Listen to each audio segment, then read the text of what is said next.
Good morning and welcome back to the 2214 course. In this video, we are going to record the second video of recursion.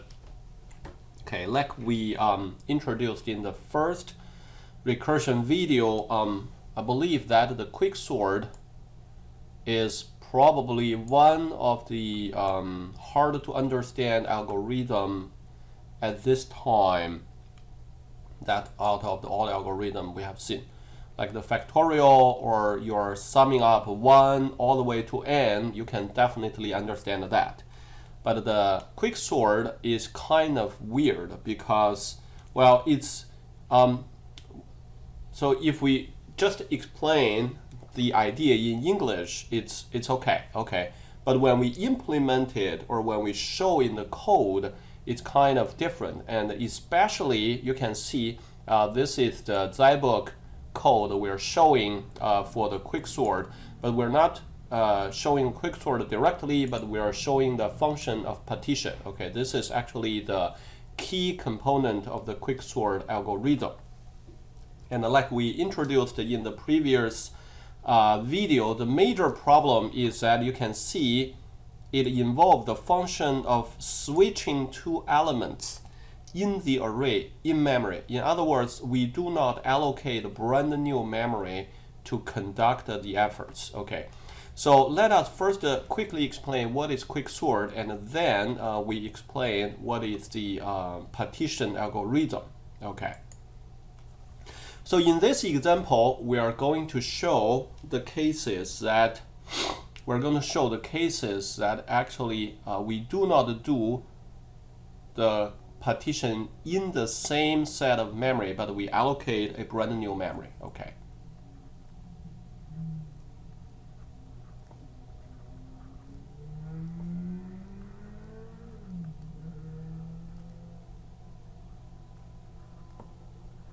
Okay. So let's say 1, 2, 3, 4, 5, 6, 7, 8. So this is an array with 8 elements. Okay. So different from the quicksort and the partition algorithm in the Zybook, which will do in-memory switching. Let's say every time we are going to allocate a brand new chunk of memory and do the exercise. So what is the basic idea of quicksort? Okay. The basic idea is I'm going to randomly pick one value from the array.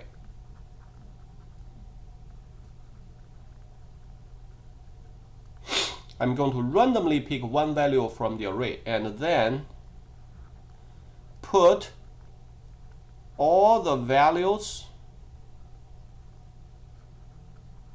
put all the array items smaller than or equal to the pivot. We call this first value we choose as the pivot. Put all the array items that smaller than or equal to pivot before pivot, and put all the values, all the array items larger than or equal to the pivot after the pivot. What do we mean? For example, out of this 1, 2, 3, we have 8 values. Okay, we have 8 values.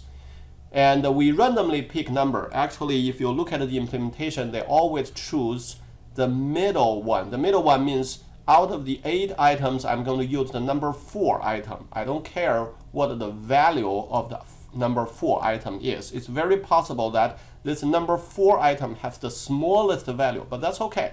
I don't really care. So what I did is, I will choose 68.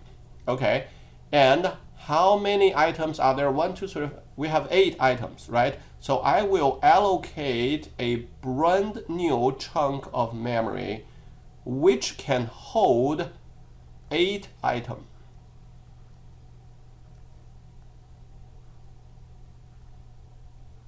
Okay, you originally have 8 items. I'm going to hold item 8 items again. Okay, so what do? This is my pivot.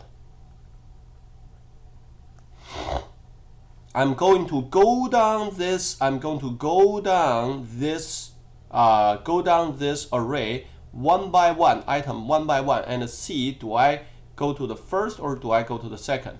And to this, I need 2 pointers. One is called one is called low, the other is called high. Okay, the low will have the start value of 0, which basically means currently slot 0 is empty, and the high will have the value of 7, which means currently the slot 7 is empty. Okay, so I'm going to go down this array one by one and compare this to the pivot value. Okay, so first value I check is 1. 1 is smaller than 68, so I go to the low side. I will put 1 here, and I will improve. I will increase the low value by 1. So how do I do that? I will change the low value and make it equals to 1. So in this way, I basically means, okay, you know what? 0 is already occupied. Next time you need to write to 1. And then the second number I check is what? It's 2. Okay, great. I will put 2 here because currently the low is 1. And then I need to increase low again, make it a low 2. Make the low 2, okay? The third value I check is 100. 100 is larger than pivoting value, so I should go to the second half, which I will put it here. And as soon as I put it here, the high pointer needs to go down because now the 7 is already occupied. I need to move to the index number 6. And 68 I will skip because this one currently is the pivot value. I will keep going down and I will take care of the pivot value, this specific item at last. Again, 7 is smaller. I put a 7 here, and the low value is 3. And then 19 is still smaller than pivot value. I will put a 19 here. Now the low pointer will give you,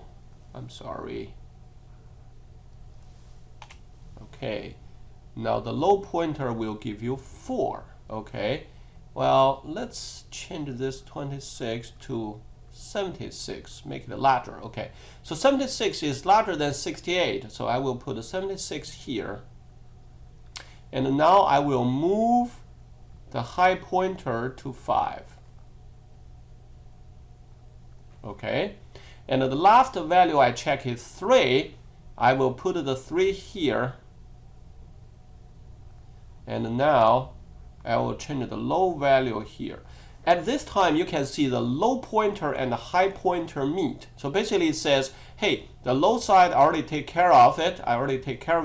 And the next one, if you want to write in the low side, you should write in number 5. And here, the high value also is number 5. That's why we put this pivot value here. Okay. Now let's look at it.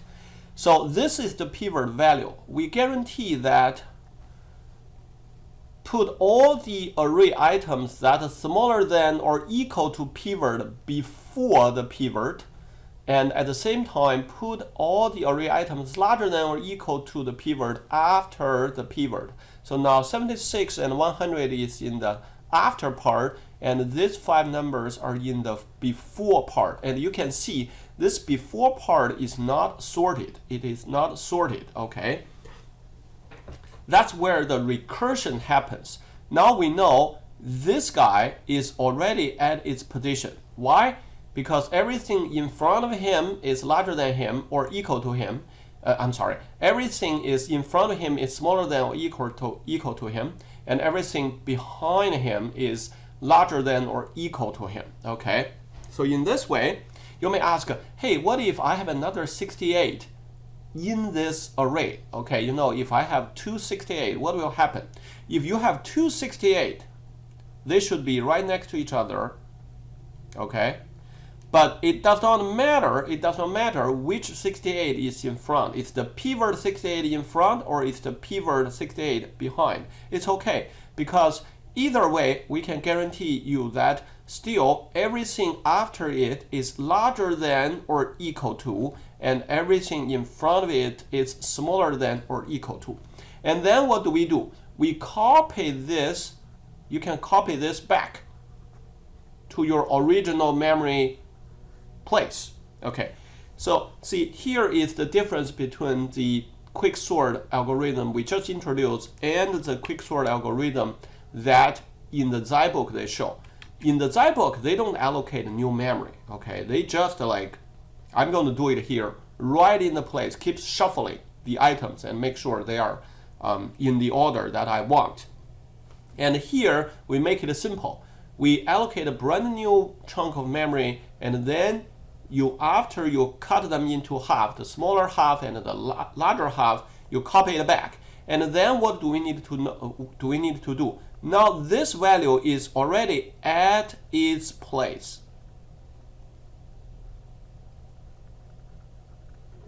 At its place. And what do we need to do? We need to sort the first half and sort the second half.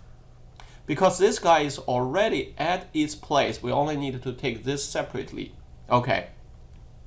And we don't have to worry about 68 now because everything in front of it is smaller than 68. So it does not matter how do you shuffle this group, since they are all smaller than 68. 68 will still be there. Okay, so now let's look and see why this is recursion.